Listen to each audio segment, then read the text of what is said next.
अस्सलाम वालेकुम स्टूडेंट्स, मैं हूं रिजवान अली और आप देख रहे हैं यूट्यूब चैनल PMCP अकेडमी। जी तो बच्चा, आज हम वेव्स का सेकंड लेक्चर पढ़ेंगे, यानी लेक्चर नंबर 8 है हमारा एमटीकैट फिजिक्स सीरीज़ का। आज वाले लेक्चर में हम साउंड को डिस्कस करेंगे, उससे रिलेटेड जितनी भी आपके सिलेबस में चीज़ें हैं उनको आज हम डिस्कस कर लेंगे। तो सबसे पहले चलते हैं साउंड से, पूछते हैं भाई अपनी प्रॉपर्टीज़ बताओ। तो साउंड हमें कहती है जी, आपने अगर मुझे क्रिएट करना है, यानी साउंड वेव्स को क्रिएट करना है तो आपको वाइब्रेशन पैदा करनी होंगी। जब वाइब्रेशन पैदा होती है तो याद रखिए उस वाइब्रेशन से आवाज़ पैदा होती है, साउंड वेव्स पैदा होती हैं। तो साउंड वेव्स को क्रिएट करने के लिए बॉडी का वाइब्रेट करना बहुत ही ज़रूरी है। और दूसरा साउंड वेव कहती है जी, मुझे मीडियम की ज़रूरत है, मैं मीडियम के बगैर एक जगह से दूसरी जगह ट्रैवल नहीं कर सकती। जी हाँ बच्चे, हमने कल वाले लेक्चर में डिस्कस किया था साउंड वेव्स वो मैकेनिकल वेव्स हैं। और बच्चे, जो मैकेनिकल वेव्स होती हैं उनको एक जगह से दूसरी जगह जाने के लिए मीडियम की ज़रूरत होती है। इसलिए साउंड कहती है कि मुझे मीडियम की ज़रूरत है, मैं मीडियम के बगैर एक जगह से दूसरी जगह नहीं जा सकती, मैं हिल ही नहीं सकती अपनी जगह से। सेकेंडली, हमें पता है कि जो साउंड वेव्स हैं वो लॉन्गिट्यूडनल वेव्स हैं, और जो लॉन्गिट्यूडनल वेव्स होती हैं वो दो रीजन्स पर मुश्तमिल होती हैं, कंप्रेशन पर और रेयरफेक्शन पर। अभी मैं आपको बताऊंगा कि जब हम बोलते हैं हवा में कंप्रेशन और रेयरफेक्शन कैसे पैदा होते हैं। ठीक है, यहाँ पर मैंने हवा के मॉलिक्यूल्स ड्रा करने की कोशिश की है, और यहाँ पर आपके पास एक साउंड सोर्स है, यहाँ से साउंड निकलेगी, और ये आपके पास एयर के मॉलिक्यूल्स बिल्कुल स्मूथली अपनी अपनी नॉर्मल पोजीशन में अपनी ज़िंदगी एंजॉय कर रहे हैं। यहाँ से आपको एक ये भी कंसेप्ट क्लियर होने वाला है जो कि हमने कल पढ़ा था कि wave is a disturbance in a medium. अब देखिएगा होता क्या है, जैसे ही आवाज़ यहाँ तक पहुँची एयर तक, तो इसने क्या किया, एयर के मॉलिक्यूल्स के ऊपर इसने स्ट्रेस लगाया, फोर्स पर यूनिट एरिया लगाया। और स्ट्रेस लगने से बच्चे याद रखिएगा स्ट्रेन पैदा होता है। स्ट्रेस तो हो गई फोर्स जो लगी एयर के मॉलिक्यूल के ऊपर, अब रह गया स्ट्रेन। अब बच्चे स्ट्रेन क्या है? स्ट्रेन तब्दीली है, उस जिस्म की लंबाई तब्दील हो सकती है, उस जिस्म का वॉल्यूम तब्दील हो सकता है, उसका साइज़ तब्दील हो सकता है। तो स्ट्रेस लगने से जो भी तब्दीली आएगी उस तब्दीली को या डिफॉर्मेशन को हम स्ट्रेन बोलते हैं। अब देखिएगा, अब यहाँ पे लगा स्ट्रेस, अब स्ट्रेस लगने से क्या हुआ, गैस के या एयर के मॉलिक्यूल एक दूसरे के करीब करीब आ गए। हमने कहा इसका वॉल्यूम कम हो गया। अब ये जो जगह बन गई क्राउडेड जगह, एयर के मॉलिक्यूल्स करीब करीब आ गए हैं, तो इस जगह को हम बच्चे बोलते हैं कंप्रेशन। अब थोड़ी देर के बाद क्या होगा, ये कंप्रेशन आगे मुंतकिल हो जाएगा। आगे वाले मॉलिक्यूल्स अपनी नॉर्मल पोजीशन पर खड़े हैं, जब ये स्ट्रेस आगे वाले मॉलिक्यूल्स तक पहुंचेगा तो वहाँ पर कंप्रेशन पैदा हो जाएगा, और जो पहले वाले मॉलिक्यूल्स हैं वो दोबारा अपनी असल पोजीशन पर वापस आ जाते हैं। जब वो अपनी पोजीशन पर वापस आ जाते हैं, हम कहते हैं ये आपके पास बच्चे रेयरफेक्शन है। आई होप आप लोगों का कंसेप्ट क्लियर हो गया होगा।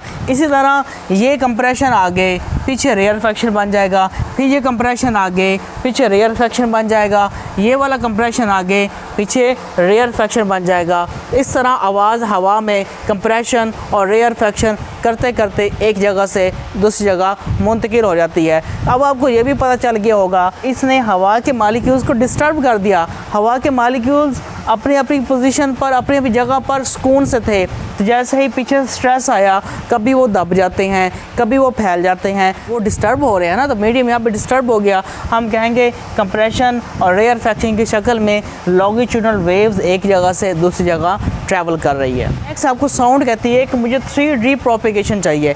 अब 3D मतलब 3 डायमेंशनल। अब मैं बोल रहा हूँ इसका मतलब ये नहीं कि आवाज़ बिल्कुल सीधी जा रही है, ये हर तरफ, ऊपर भी, नीचे भी, दाएं भी, बाएं भी, आगे भी, पीछे भी, हर तरफ ये आवाज़ ट्रैवल कर रही है, प्रोपेगेट हो रही है। इसे कहते हैं 3 डायमेंशनल प्रोपेगेशन। साउंड वेव है, साउंड वेव्स कौन कौन से फिनोमेनस कर सकती है? साउंड वेव रिफ्लेक्ट हो सकती है, जिसे हम इको कहते हैं, आवाज़ का टकरा के वापस आ जाना, उर्दू में गूंज कहते हैं और अंग्रेज़ी में इको कहते हैं। उसके बाद रिफ्रैक्शन भी कर सकती है, डाइफ्रैक्शन भी कर सकती है, इंटरफेयर भी कर सकती है, और पोलराइजेशन भी कर सकती है। याद रखिए सारी वेव्स पोलराइजेशन नहीं कर सकती, वो वेव्स पोलराइजेशन कर सकती हैं जिनके नेचर लॉन्गिट्यूडनल होती हैं। जीरो स्टूडेंट्स, अब हम डिस्कस करते हैं साउंड इंटेंसिटी क्या होती है। इस डायग्राम से हम समझेंगे कि साउंड इंटेंसिटी क्या है। अब देखिए आपके पास एक यूनिट एरिया है, जैसे मेरा हाथ है, ये आपके पास एक यूनिट एरिया कंसीडर कर लें। ठीक हो गया, आपके पास एक यूनिट एरिया है। यूनिट एरिया कितना होता है? 1 metre square, 1 centimetre square, 1 millimetre square. Unit कोई भी इस्तेमाल करें, लेकिन आना साथ में 1 चाहिए, उसे कहते हैं यूनिट एरिया। अब यूनिट एरिया में से 1 सेकंड में गुजरने वाली जो साउंड एनर्जी होती है उसे हम बोलते हैं इंटेंसिटी। अब हम इसका एक फार्मूला बनाते हैं, देखिएगा ये एनर्जी है जो 1 सेकंड में, यानी एनर्जी बटा टाइम, किस में से गुजर रही है, 1 यूनिट एरिया में से गुजर रही है, बटा एरिया, या एनर्जी बटा टाइम बटा एरिया। अब हमें पता है कि एनर्जी बाय टाइम होता है आपके पास पावर, और नीचे क्या आ गया एरिया। तो हम इंटेंसिटी किस तरह भी डिफाइन कर सकते हैं कि पावर पर यूनिट एरिया, जो यूनिट एरिया में से पावर गुजर रही है उसे हम बोलते हैं इंटेंसिटी। अब 2 तरह से डेफिनेशन हो सकती है। अब यहाँ पे हर कंपोनेंट को अलग डिस्कस करके भी डिफाइन कर सकते हैं, जैसे कि 1 यूनिट एरिया में से 1 सेकंड में गुजरने वाली एनर्जी को हम बोलते हैं इंटेंसिटी। अब ये भी कह सकते हैं कि 1 यूनिट एरिया में से गुजरने वाली पावर को हम क्या बोलते हैं, इंटेंसिटी बोलते हैं, क्योंकि एनर्जी बड़ा टाइम आपके पास पावर होता है। अब हम यहाँ से इसके यूनिट्स निकाल सकते हैं। पावर के यूनिट्स होते हैं वाट, एरिया के होते हैं मीटर स्क्वायर। ये आप इसको ऊपर लेके जाएं, ये हो जाएगा वाट पर मीटर स्क्वायर। अगर आप सिस्टम इंटरनेशनल की बात ना करें तो हम यहाँ पे सेंटीमीटर भी लगा सकते हैं, वाट पर सेंटीमीटर स्क्वायर, वाट पर मिलीमीटर स्क्वायर, कुछ भी आप यहाँ पे लगा सकते हैं। अब हमारे पास यहाँ पर एक और फार्मूला है, वो है इंटेंसिटी लेवल का। याद रखिएगा कि इंटेंसिटी और इंटेंसिटी लेवल में फ़र्क है। बच्चे, जो इंटेंसिटी लेवल है वो 2 आवाज़ की लाउडनेस के दरमियान फ़र्क है। जब भी हम मध्यम तरीन आवाज़ और किसी और आवाज़ की लाउडनेस के दरमियान डिफरेंस निकालेंगे तो बच्चे उस डिफरेंस को हम बोलते हैं इंटेंसिटी लेवल। आपने ये टॉपिक 10th क्लास में लाजमी पढ़ा होगा। तो इस इंटेंसिटी लेवल का आपके पास फार्मूला है 10 log I/I0, और इसके यूनिट्स होते हैं डेसिबल। बच्चे, जो I0 है इसे हम कहते हैं intensity of faintest Audible sound.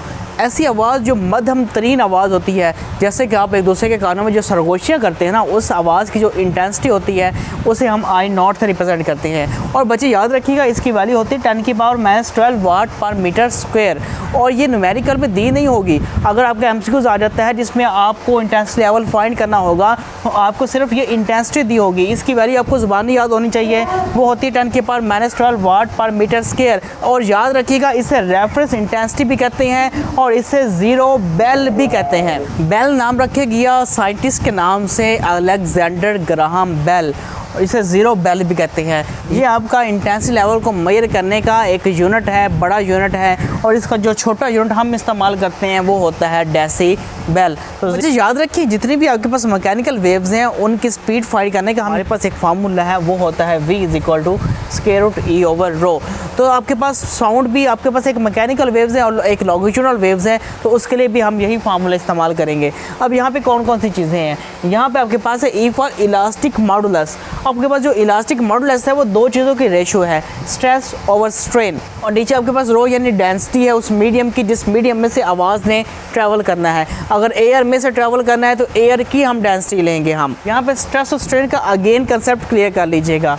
अब देखिए ये आपके पास हवा के मॉलिक्यूल्स अगेन है, हवा के मॉलिक्यूल्स खुले खुले हैं, एक दूसरे पे फासले पर हैं, अपनी नॉर्मल पोजीशन पर है, तो वॉल्यूम ज़्यादा है। जैसे यहाँ से स्ट्रेस लगेगा, स्ट्रेस लगने से क्या हो गया, इनके वॉल्यूम में कमी आ गई, जिसे हम बोलते हैं कंप्रेशन। तो वॉल्यूम आपका यहाँ पर कम हो गया। जो वॉल्यूम में कमी आई, स्ट्रेस लगाने से जो वॉल्यूम में कमी आई उसे तो हम बच्चे बोलते हैं स्ट्रेन बोलते हैं। क्योंकि स्ट्रेस वॉल्यूम में चेंज ला रहा है इसलिए स्ट्रेन को हम क्या बोलेंगे, वॉल्यूमेट्रिक स्ट्रेन बोलेंगे।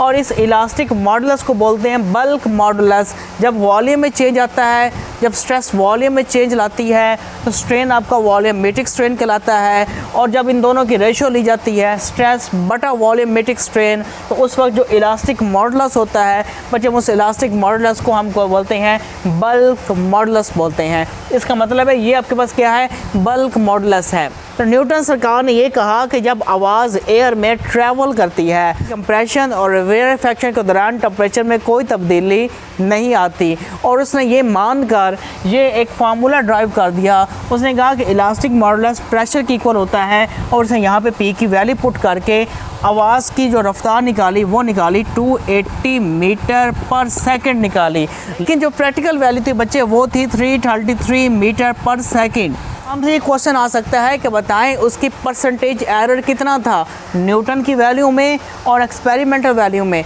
तो कोई परेशान नहीं होना, सिंपल आपने क्या करना है, 280 को 333 पे डिवाइड कर देना है और 100 से मल्टीप्लाई कर देना है।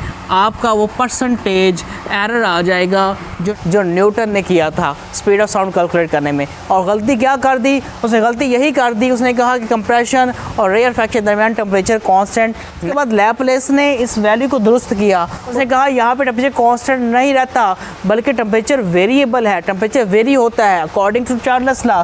जैसे वॉल्यूम में तब्दीली आती है आपका टेम्परेचर में भी तब्दीली आएगी। तो उसने इस फॉर्म को तब्दील कर दिया, उसने इस फार्मूले को लिख दिया रो पी ओवर गैमा। उसने हवा के लिए गैमा की वैल्यू 1.4 ली और जब उसने ये तमाम वैल्यू इसमें पुट की, हवा की डेंसिटी पुट की, तो उसका जो आंसर आया वो आया 332 मीटर पर सेकंड, जो कि प्रैक्टिकल वैल्यू के बहुत ही क्लोज था। तो यहाँ पे मैंने एक शॉर्ट सा आइडिया दिया आपको स्पीड ऑफ साउंड के बारे में, न्यूटन ने क्या मिस्टेक की और उसकी कितनी परसेंटेज एरर आई थी और उसने क्या कंसीडर किया था, फिर लैपलेस ने क्या कंसीडर किया और उसने फिर कितनी वैल्यू निकाली। अगर स्पीड साउंड के बारे में मुकम्मल लेक्चर लेना चाहते हैं तो मैंने डिस्क्रिप्शन में लिंक डाल दूँगा, तो वो लिंक से आप कंप्लीट लेक्चर ले सकते हैं जो कि इंटर का लेक्चर है। आज की वीडियो को हम यहाँ पे इख्तिताम करते हैं। इंशाल्लाह डिस्कस करेंगे प्रेशर का क्या इफेक्ट होगा, टेम्परेचर का क्या इफेक्ट होगा, डेंसिटी का क्या इफेक्ट होगा, ह्यूमिडिटी का क्या इफेक्ट होगा स्पीड ऑफ साउंड पर, और डिफरेंट मीडियम में स्पीड ऑफ साउंड की वैल्यूज़ को हम चेक करेंगे। फलां मीडियम में स्पीड ऑफ साउंड की वैल्यूज़ क्या है और फलां में स्पीड ऑफ साउंड की वैल्यू क्या है। अपना बहुत ज़्यादा ख्याल रखिएगा, इनसे रिलेटेड आप MCQs की प्रैक्टिस लाजमी कर लीजिएगा। तो मुझे अपनी दुआ में याद रखिएगा। तो इंशाल्लाह कल वाली वीडियो में मिलते हैं। तो अपना बहुत सारा ख्याल रखिएगा। अल्लाह हाफिज़, टेक केयर।